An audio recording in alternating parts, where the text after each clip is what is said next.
Hey guys, welcome back to my channel. So, we are 7 days into June. Oh my goodness. Maybe I am a clone because so far doing a weekly wrap up a week into the month hasn't happened for a while. So anyway, yeah, we're a week into Amazing Readathon. I am Team Sci-Fi. I have logged 16 books so far for Amazing Readathon. On Goodreads, I've only logged 11 of those because I've reread the Hitchhiker's Guide to the Galaxy series, which is 5 books, way too many times to use them for my Goodreads goal. But it was not my idea that they were a host favorite for Amazing Readathon. And I'm always up for another reread of that series. So I did. But I'm not logging them for Goodreads because that doesn't seem like what I'm trying to count for Goodreads, because I listen to that series as audiobooks, as bedtime stories a lot. And actually I've done most of the series twice, at least this month. So, for the fact that there's only been 7 days in this month, that tells you how much I like that series. Anyway. Yeah, so I logged all of the Hitchhiker's Guide series, several arcs, several books that I read in print. Here they are. Yee. I had another one that I had in print, and I turned it in because I found it in audiobook, and somebody else had a hold on it in print. Last I checked, it was available again, so whoever had the hold on it didn't even pick it up, which is a little annoying. I could have kept that one. But I just finished that book, The Rise and Fall of D.O.D.O. by Neal Stephenson. So that was book 16 for my Amazing Readathon numbers. My first book for this event was actually one of my library books as well. The Lost Cause by Cory, Doctorow. And the other library book I finished. These ones are going to go back to the library soon because I have holds coming in. So I'll probably go to the library Monday. I don't know, sometime soon, to pick up my holds. This is the other one I finished. I had it in audio and in print, which was nice. And I did both, kind of alternating depending on where I was and what I was up to. The Free People's Village and The Lost Cause are very similar in that they're both post-apocalyptic books. So they are people's revolutions of some sort or another in a sort of future dystopia. It's not like like anybody really thinks that they've reached utopia. So it's not like everybody thinks life is perfect, but we do have totalitarian state control or some variation on that.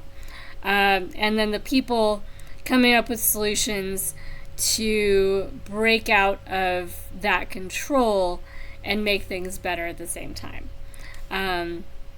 In both books, the climate has, gone in a direction where everybody is in trouble. Slightly different from one book to the other.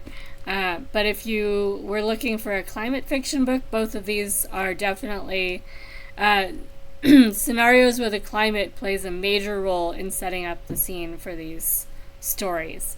In The Lost Cause, that one is a little bit more upfront climate fiction because it centers around refugees who've been displaced by climate change. and they are unwanted. It's a little funky because it draws together race and refugee status as if all of the refugees from an entire city, for instance in California, would be brown or black people. And we're talking near future. So I had some issues with that. It felt like an oversimplification to keep the book from getting chaotic, which I totally get, but it made it feel a bit more unlikely. The idea that refugees are unwanted because they're refugees, totally get it. Everybody thinks that they're on the sinking ship, and they don't want everyone else getting on their ship because it'll definitely sink. That concept doesn't have to rely on race. And far too much of the rhetoric in parts of A Lost Cause was conflating race and refugee status in a way that didn't seem quite justified by the scenario that he set up.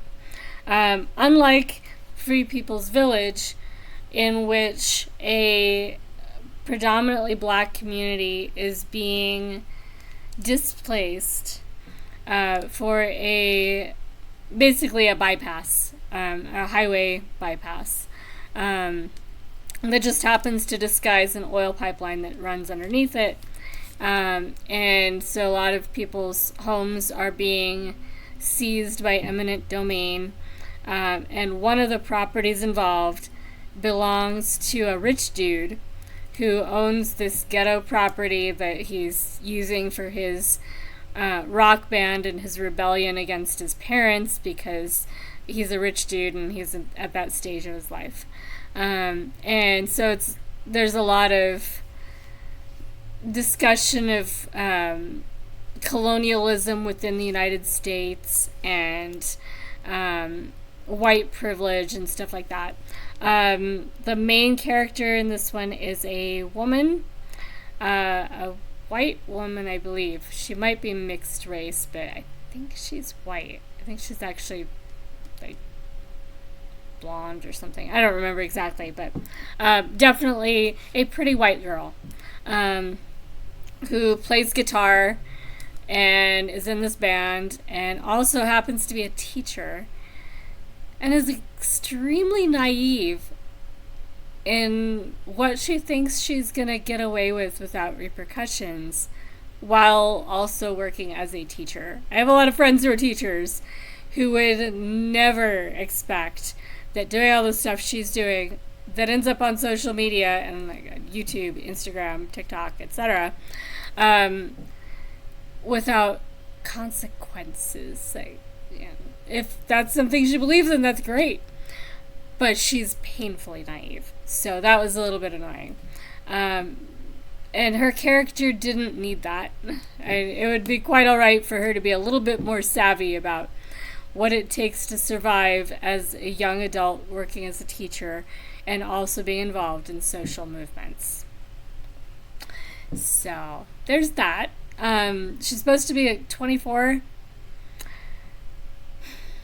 I don't think, no, I didn't get that. I got, sometimes she kind of could be a 24-year-old. Sometimes she was acting like she was, still a 16-year-old trying to figure everything out and not really aware of how the world works. I know 24-year-olds can be insanely naive too, but it didn't quite fit.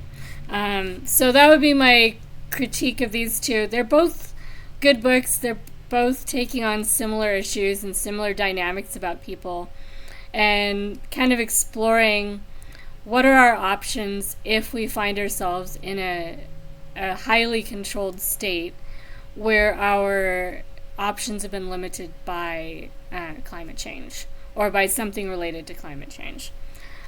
So interesting. I may seek out a few more books in this vein this year just for comparison because it's kind of fun reading similar stories from totally different authors and how they deal with it. The other print book that I am done with is Players by Doctor Who Players by Terrance Dicks. This is the 6th Doctor. I've barely watched episodes with the 6th Doctor. I think the majority of what I've seen with him are actually those ones where it combines multiple Doctors. So I'll need to watch some more of his episodes. Not a very impressive book as far as the structure. It's supposed to be one of those where there's an alien race that's interfering with humans to use humans as pieces in a game. There are a lot of episodes where that happens in the Doctor Who show. And a lot of books that try to do that plot structure. The episodes are obviously a lot more effective because they cut to the aliens more often and it's really obvious. In this one, you can lose track really easy of what's actually going on because most of the time there's not much reference to the fact that this is people that don't belong in the same scene together, or there's only literally a couple pages in the entire book in which we see the aliens that are doing all the chaos causing. So for this kind of story, it was one of the weaker ones I've read. So I gave it 3 stars. The writing wasn't terrible, but I'm a Doctor Who fan, and I was bored. So of the Doctor Who books I've read, not one of the stronger ones. Anyway, so the rest of the books I read were online, either ebooks or audiobooks. I finished several arcs in a row. I finished The City in Glass by Nghi. This author has written several other books and has won awards, and I've never heard of her before. But it was a good book, 5 stars, coming out relatively soon. Trying to remember off the top of my head what it's even about now that I've read so many books. I'll get back to that one because I'm going to have to change my screen to get to the the notes. Dendrites by Kallia Papadaki. This one was translated from the Greek and also comes out relatively soon. This one was far more literary than I was in the mood for. It's got ghosts. It's like magical realism. That's the one in which a lady and her neighbor both wake up to find that the parts of their yard have transformed overnight. All of a sudden, there's a concrete thing in the lady's yard and a flower garden sort of plug, like natural wildflowers sort of thing in his yard that just appeared. He's a little annoyed because he just planted a maple where all of a sudden there's these wildflowers and nothing that he planted. And there's a wall that nobody put there between their yards. And there's a ghost, and it turns out the ghost has been there a while, and that was a little awkward because enough people knew about the ghost that it was a little odd that they're acting as if they're just finding out about it now, and the wall, and they're all connected. Anyway, so it was a bit more contrived than I would have liked, but it was fun. I gave it 4 stars. Some of it I think was lost in translation. I think that's part of what made it so awkward. Anyway, not a bad book, coming out soon. Then I read, or rather listened to in audiobook form, A Prayer for the Crown Shy, which is book 2 in the Monk and Robot series, which I finished book 1, A Psalm for the Wild Built. So I listened to that one for a previous readathon this year. and it was very good. So this one, we have the monk and the robot, and they're traveling together, and I won't tell you much more than that. Obviously, it's a monk and a robot. And yeah, they're traveling around and talking to people. It was good. 5 stars, probably more like 4.5 stars, but it was really good. I did Ninth House as an audiobook by Leigh Bardugo, which was 4 stars for me. I will finish the series, but it's not one that really clicked, like I must read the next one now. So I'm going to wait to say more about that till I finish some more of the series, because some of how I reacted to this book is going to depend on what happens next. I finished A Closed and Common Orbit, which is book 2 in the Wayfarers series by Becky Chambers, same author as the Monk and Robot series. This one, it was really good once the pieces started to come together, but I was so confused for the first half of this book.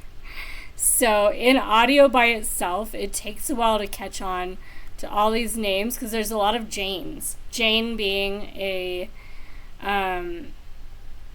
lifelike android is what I'm guessing. Or a clone. Anyway, some sort of clone, whether they're a machine partly or not. But there's a lot of Janes. And I think this is one where if you do immersion reading, you might want to do that for this book, because seeing it on the page might make it a little easier to keep track of which Jane we're talking about. Yeah, that was a little bit complicated. And then there's another character that's similar to the Janes, but it's really not clear why we're also following this character, because her name's not Jane, but she seems to have a similar story. So yeah, it comes together, but it was really confusing just doing it in audio. So if you have both, I would recommend doing both. But the audiobook was really good. And I finished Space Cats, Making Enemies, which I'm guessing is the first in a series. It's an arc. I gave it 4 stars, probably more like 3.75 stars. This one of the authors is actually a high schooler. So keeping that in mind for something that was partially, done by a kid, this is a really good book. It's definitely not a mature work, but the story was fun. It's literally cats and dogs in space. They have their corners of the galaxy, and they're fighting for territory and exploring. And the cover is adorable. It has a cat in a space helmet. Very cute. Don't expect high literature, just lots of action and adventure, and just cute. And then I did a Wizard's Guide to Defensive Baking, also as an audiobook. This one, I might eventually acquire it. I haven't decided if I liked it that much, but it was really good. It was fantasy, not sci-fi, but it fit a prompt that I needed it for, and more to the point, it was a host favorite. Also, the Monk and Robot series, the first book was a host favorite. So I've already did the first book, but the second book I was quite happy to get to. And then The Rise and Fall of D.O.D.O. And Rise and Fall of D.O.D.O. is listed in Goodreads as book 1. So I'm guessing there is another one if I want to continue in that story. So that should be exciting. I don't know if I'll do that this month, though. It is a very long book. Well, not very.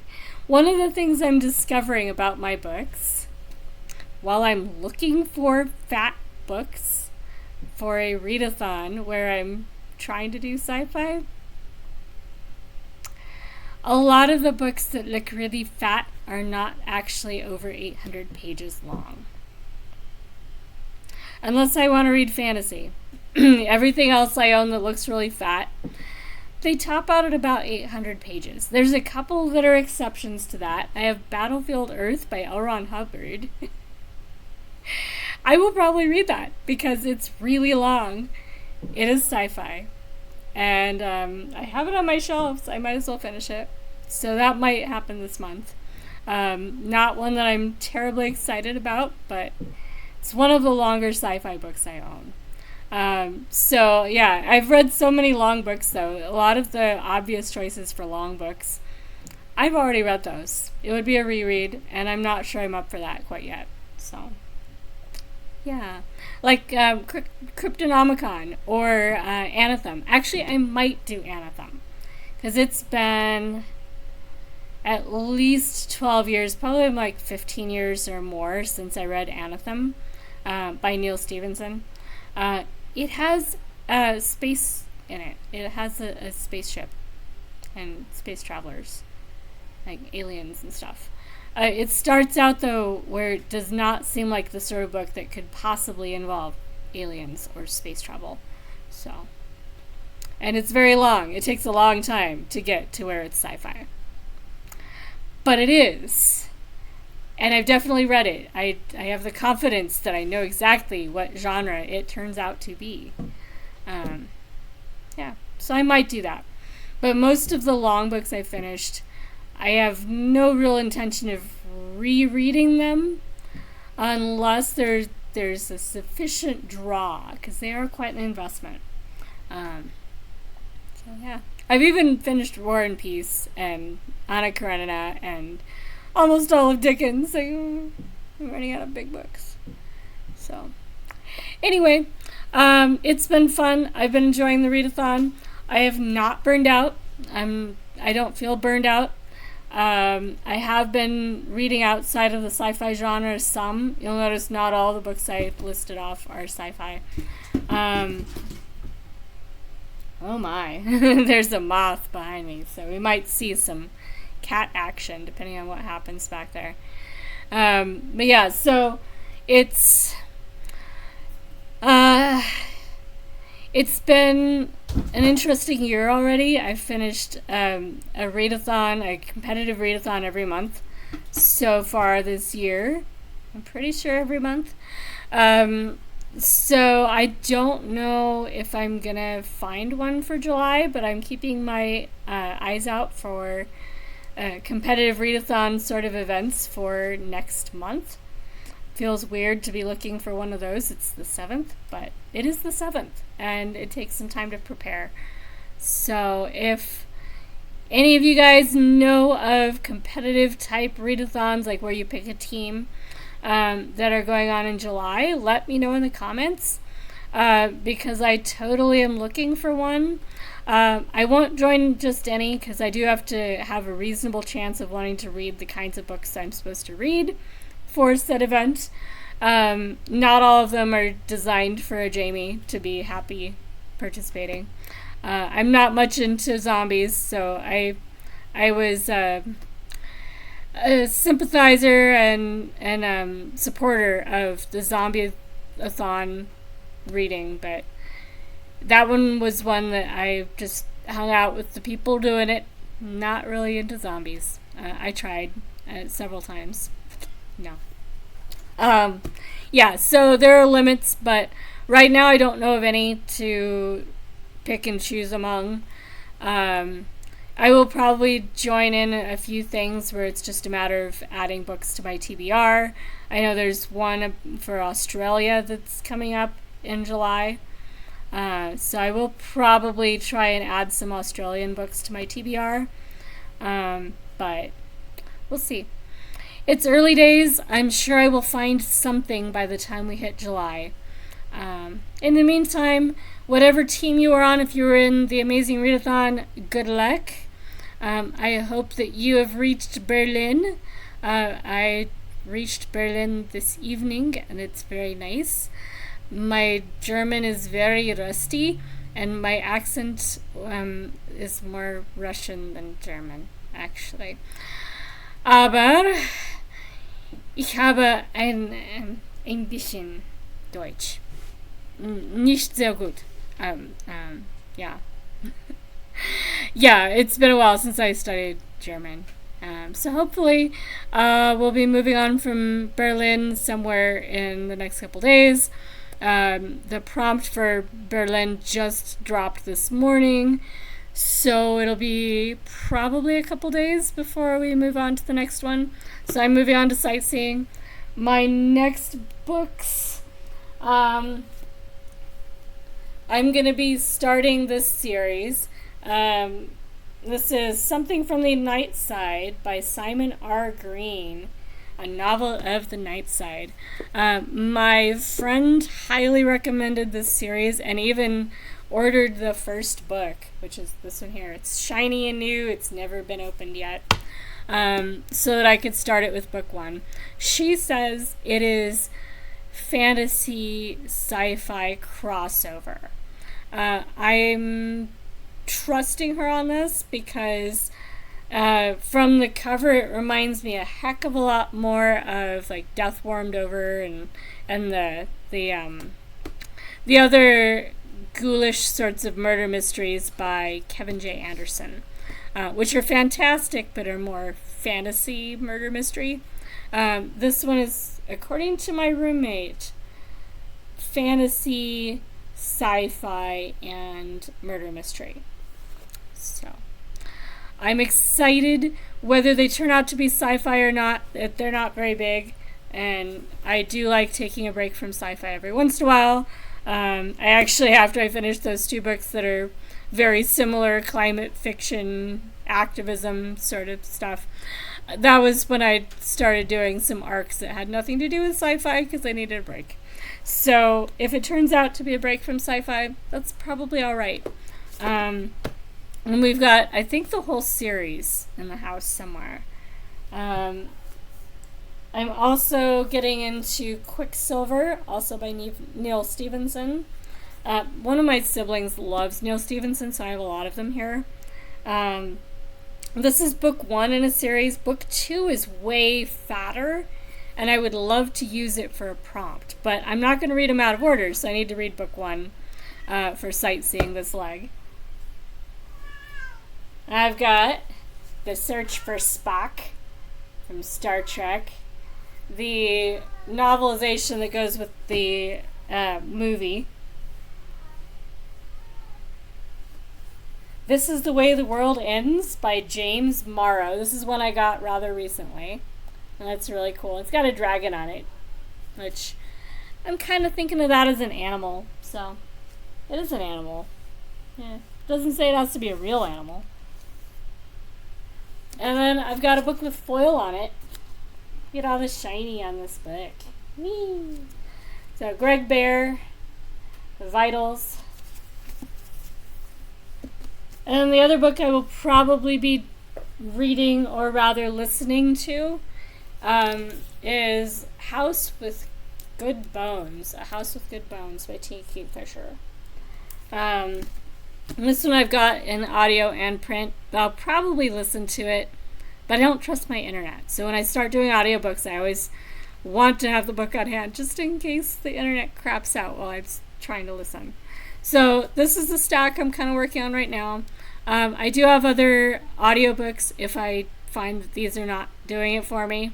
I just checked out the Three Body Problem trilogy by Xijin Liu, so I can start that.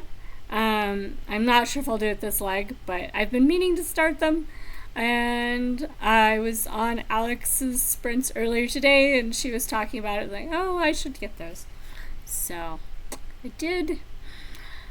Anyway, so I will let you guys get back onto your reading. Good luck with everything. Let me know if you've read anything of what I've been reading, or if you've been reading something that I've got to try. You might be starting to get some sense of my tastes by now if you've been watching my videos, so you might actually have come across some sci-fi I've not heard of that I need to read. No zombies, preferably, but if it's really good, I'll try it. Obviously, Death Warmed Over by Kevin J. Anderson.